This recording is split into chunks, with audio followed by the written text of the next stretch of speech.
guys, and today we're going to recreate this network, which is very simple in terms of visual, but we learn how to work with mouse interactions in Chat Designer. So basically, make visual appear and disappear using the left mouse buttons and the locations X, Y of the mouse. And then we learn how to alternate between visual using keyboards. Okay, so through this tutorial, you'll be able to do some kind of basic interactions using mouse, keyboard, and the techniques here are applicable to MIDI controllers and other values from other external input as well. Now, in Chat Designer, there are two ways that you'll be able to interact with mouse. The first one is through the mouse chops, mouse in chops, and I can just add the chops by adding tab over here and go into mouse in top.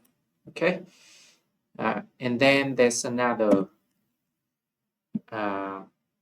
chops that you can make use of, just the panel chops. All right. So what is the difference between these two chops? The first one over here is a little bit less useful and specific than the panels over here. So basically this one, if I to use a text example, okay, to modify the position of the text with the mouse in over here, is going to be easier for you to understand. So I'm going to add in a text.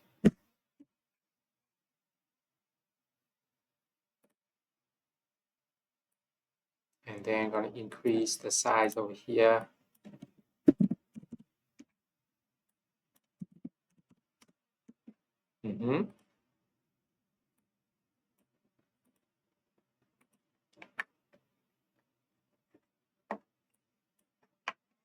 Okay, and you're going to see that the positions of the text over here is in pixel.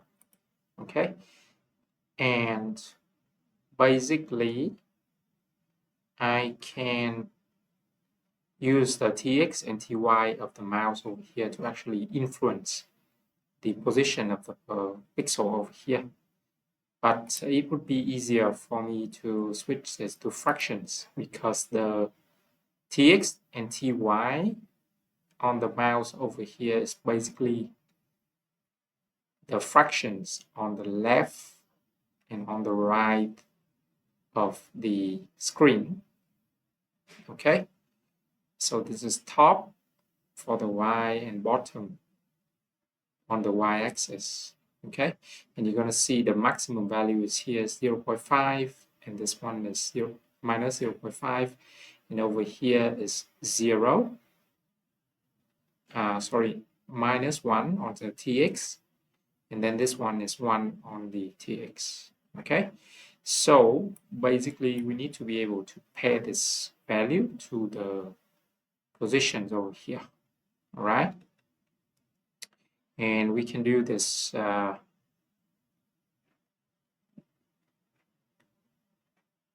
by switching the position to fractions, and then we can try to see how what is the maximum and the minimum value of this text over here. So this is minus 0.4, and this is 0.4. All right, and then on top of this you have 0.4, 0.4, minus 0.4. Put this one to map chops, and then on the map chops over here, this value is going to be two values, TX and TY, and because the TX and TY values over here is actually different in terms of maximum and minimum value. For the TX over here is minus 1 to 1, but for the TY is minus 0.5 to 0.5. So we need to divide this value before we plug this one into any kind of values on the text over here. So I can do this very quickly by going into the select.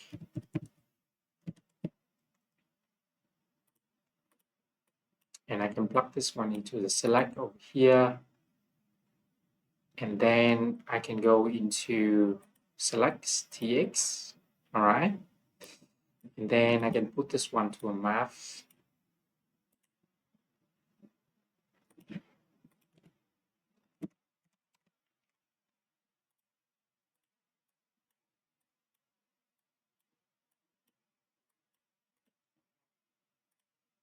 And the range over here on T and the TX, as we said before, is going to be -1 to 1. And then to range over here is 0, -0.4 to 0.4.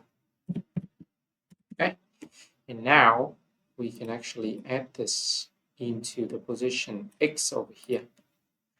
And you're going to see that now if I move the mouse, it's going to move the text. Okay. If I put this one to the out top over here, and then I go up one level, and then change the layout over here to the same comment, same resolution as we have in the comments of the text. This is what we have basically. So as I move the mouse over here, you're going to see the TX or the X value of the text over here following along. Okay. So we can do the same thing for the TY over here. I'm going to do another select job.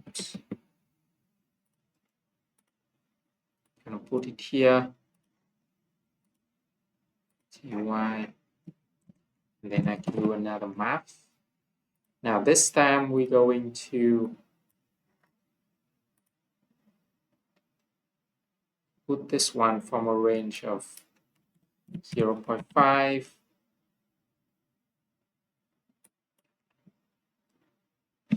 from -0.5 to 0.5,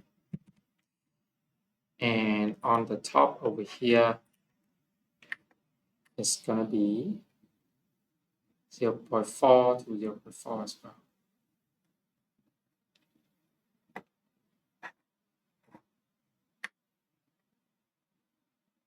Yes.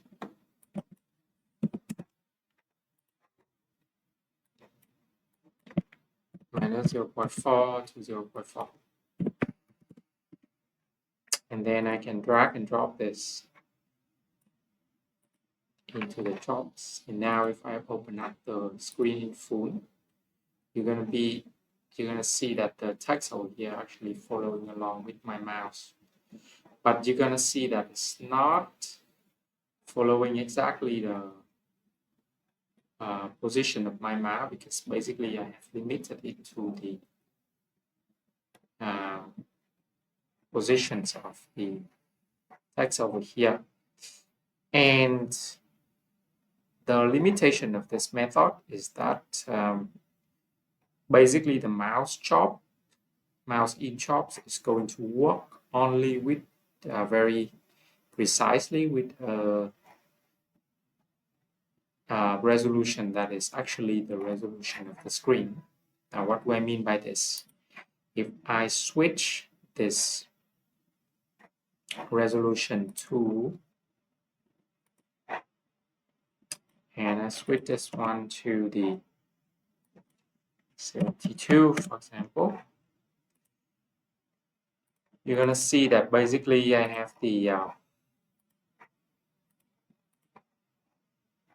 the mouse following the text over here, and I can increase the size of the map over here, 0.5 to 0.5.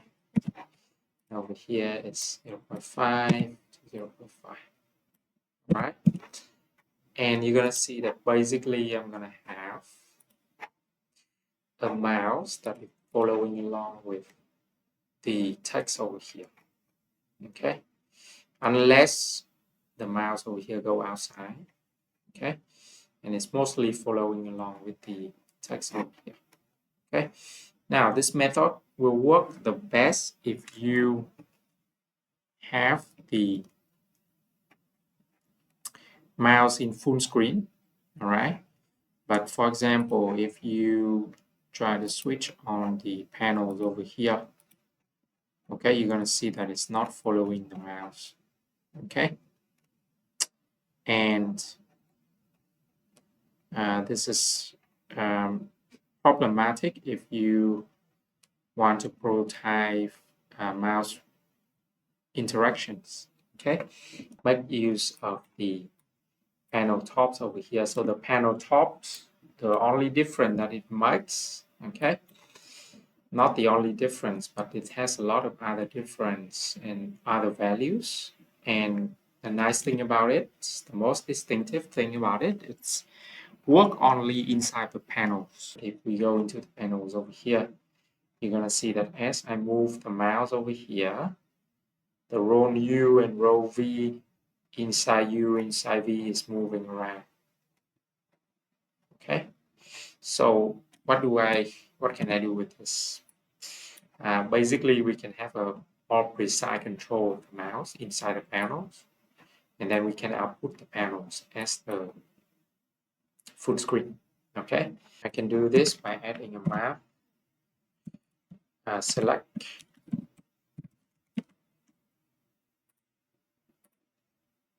plug this one in, and then I can go into select, and I'm going to choose some of the values over here. Now, for example, if I use inside U and inside V, okay, if I use inside U, okay, I have only one values, okay, and basically the U over here is the X value, okay, of the mouse, and then I have another one over here,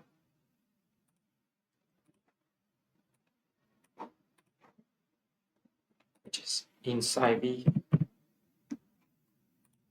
I can type in here as well. Okay, and basically this is the Y value of the mouse inside the panel. Okay, and what I can do now is I can put this to a map as well, and I can check the maximum and the minimum value of this. So over here is 1 on the U, and then 0. Okay, and then over here again is in the middle is 0.5, and then on top is 1, over here 0. So the value over here is going from 0 to 1. And then on the range over here, we're going to have X, as we said before, is going to be 0 minus 0.5. Over here is going to be 0.5. And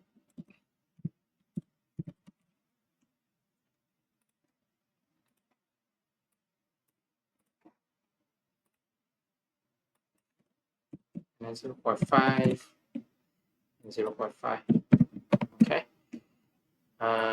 And then I can use this values over here and work directly with the text position over here.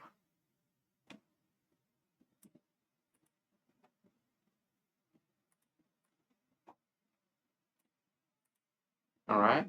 So now, as you move in the panels over here, you're going to see that it follows very closely the mouse. Okay, and this works for full screen as well. When I turn this one to full screen, you're going to see that it's work very well on the full screen as well.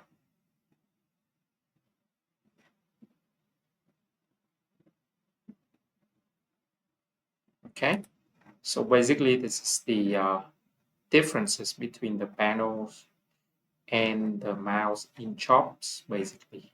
Okay, and for the convenience of using the mouse in the mouse interaction in Touch Designer, you can actually use only the panels over here.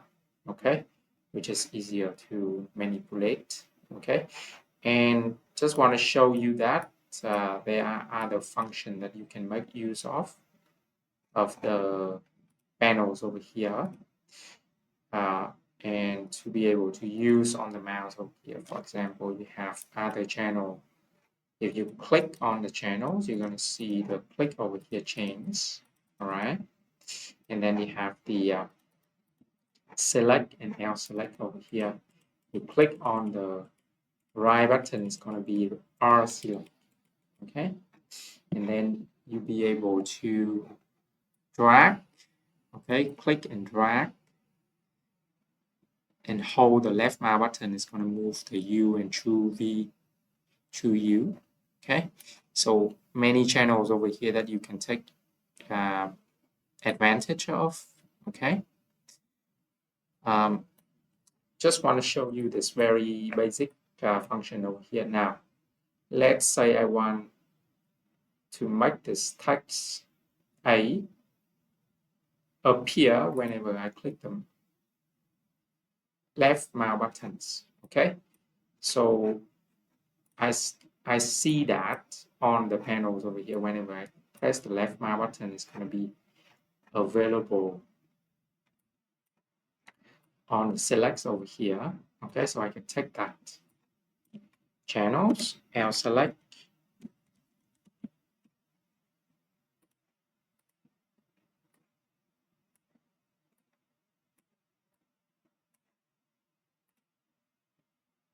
L select, and as I click over here, you're going to see that the value over here changed to 1, from 0 to 1. Okay, and basically it gives us a trigger. Okay, and we can make this type disappear by basically there are different ways to do it, but the easiest way is using the level top.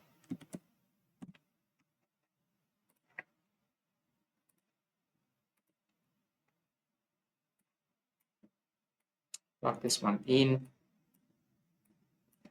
plug this one into the out, and then on the boss over here, you're going to see opacity. All right, so this value over here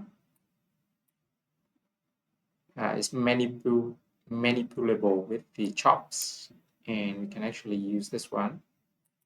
Click on it and drag and drop it to the chop reference over here. Now every time that we click over here, you're going to see the A's appear, and basically the value jumps from 0 to 1. Okay, now what if you want to do a little bit of lag, or you want to ease in and ease out this animation? You don't want this kind of pulsing animations. Okay, you can easily add in a lag chops into the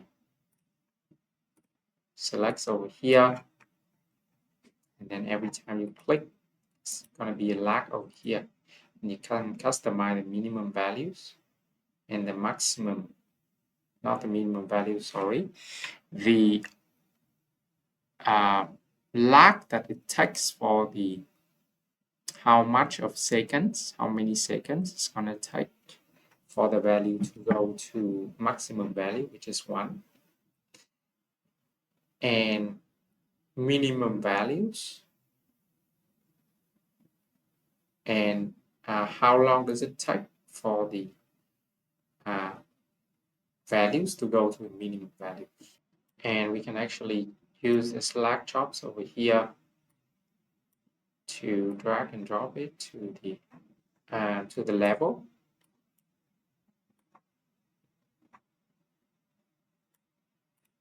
Right, and you're going to see that it's gradually disappearing after 5 seconds.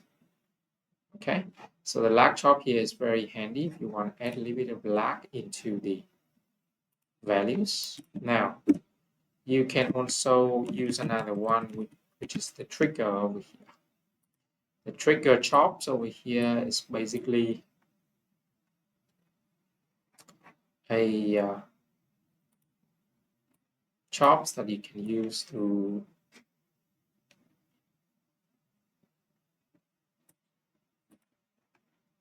make some kind of envelope to the values. Okay, what do I mean by envelope? So in music production, it's very common that you have these ideas of ADSR envelope, which is attack, decay, sustain, and release. Attack over here is the value going from 0 to 1 maximum, and then decay gradually go down and to a certain number that is going to sustain or stay constant in that number for a while, and then it's going to release, which is going down to 0. All right, so the trigger tops over here function similarly in that manner. And if you go into the trigger tops over here, you're going to see the attacks over here. Basically now it's going to take 0.5 second, okay, for the values to go up to 1. Okay, let's see this. All right, and then the peak level over here is 1. Okay, but you can actually increase it to 2, but because of the opacity maximum is 1, so it's not going to make much of a difference. Basically, this is the attack, okay, and then you have the sustain value over here, which is how long it's going to sustain, and the sustain level here is 0.5, so we're going to see that the values over here is going to go to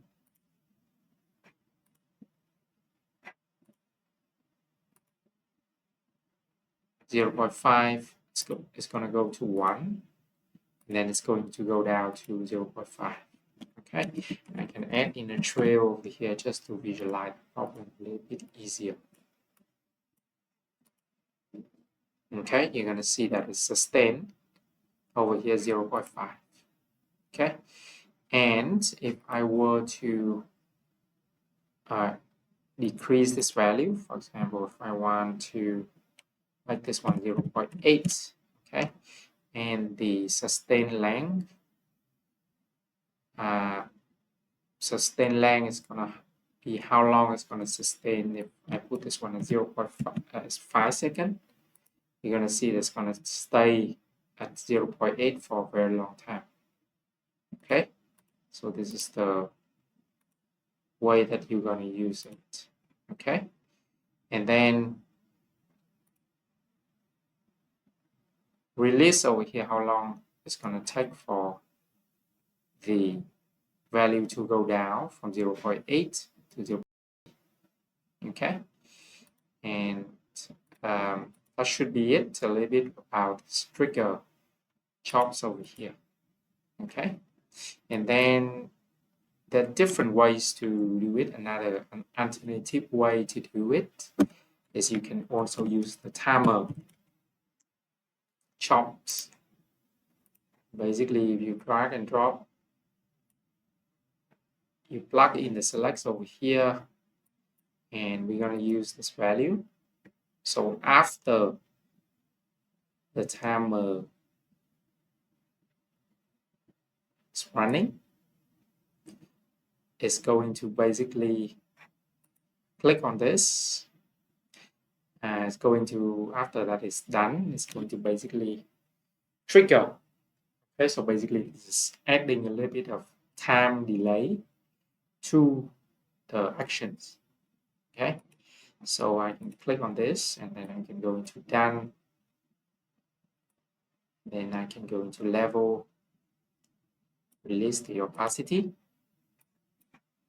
Now on the timer over here, we can click on start. Okay, and it's going to continuously count the length of the values.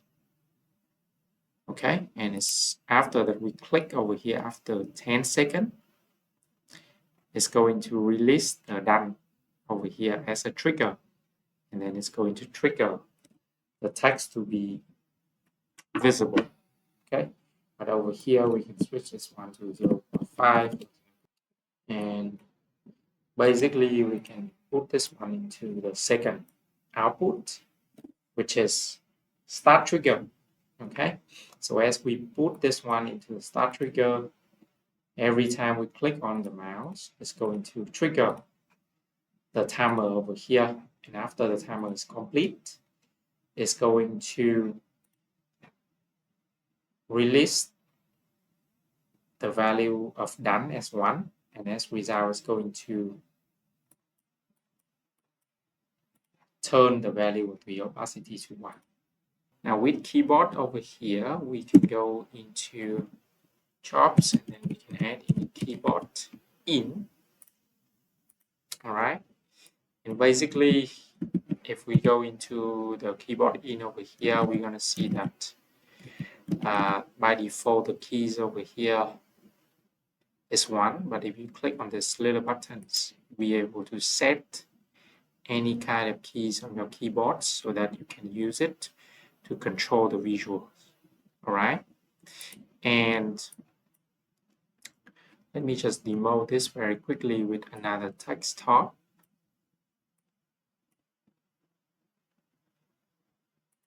And I can just copy this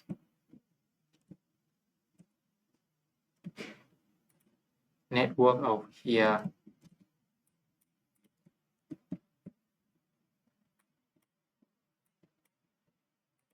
Okay, and then I can switch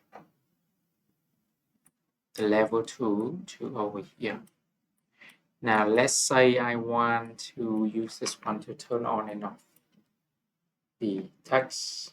Okay, and let me just remove the text over here.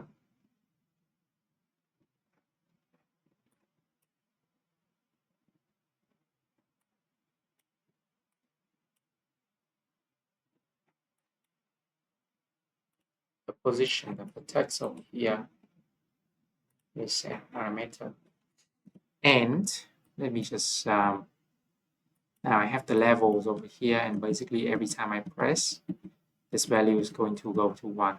Okay, so easy. You can just drag and drop this to the opacity, and here we go. Okay, we have an on and off buttons that turn on and off the visual. Now, what if we want to alternate between visual using different keyboards, key on the keyboards? And let me just copy this text over here.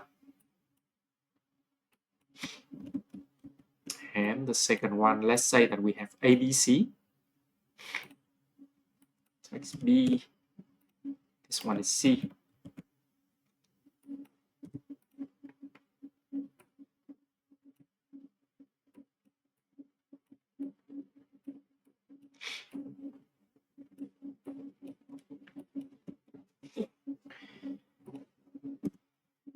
And I'm going to add in a switch top into this.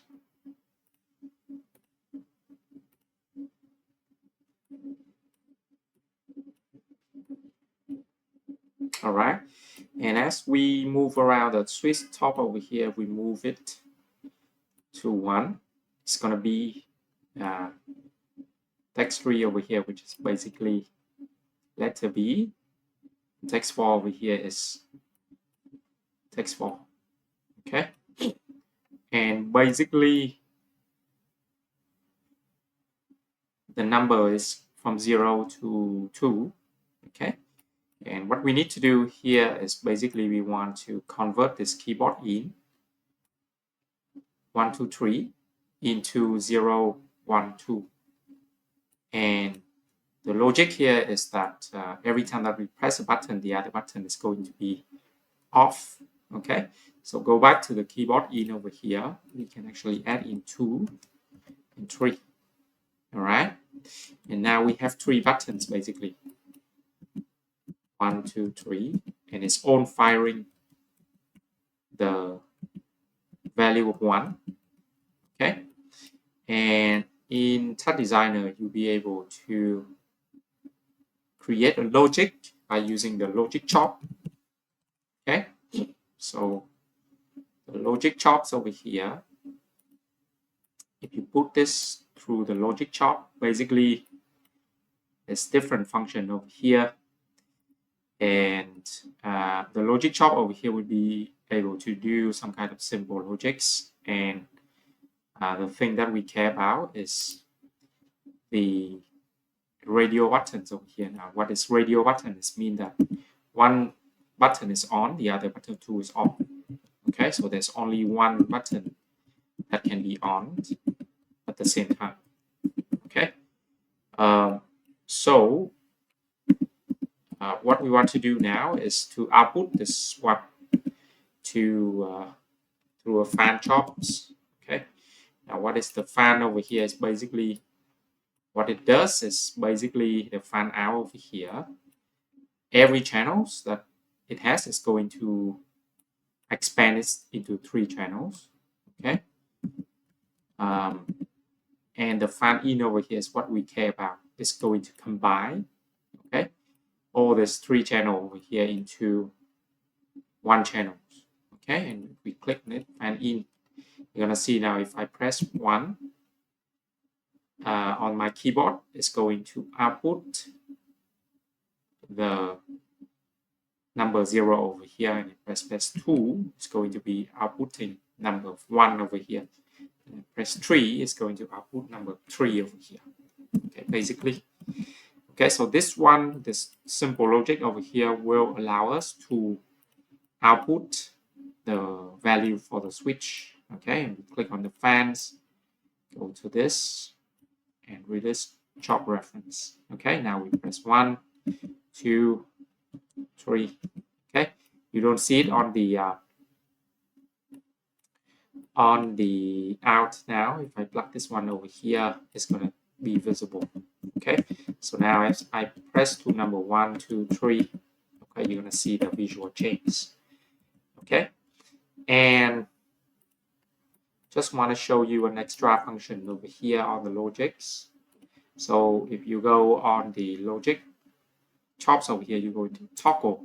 Okay, you'll be able to toggle is basically if you press 1, it's going to be on. You press off. You press 1 more time, it's going to be off. Okay, so basically you'll be able to toggle the buttons. Okay, but for now, just switch this one to radio. Okay, so that's it. This is just very simple and basic mouse and keyboard interactions in Tab Designer. And for the others inputs such as MIDI, media pipe, okay, you just need to apply the logics and the fans and the timer as well as the trigger to be able to control or manipulate the values a little bit better and to your likings. All right, so that should be it for today. Thank you for your attention, and don't forget to subscribe to my channels. Okay.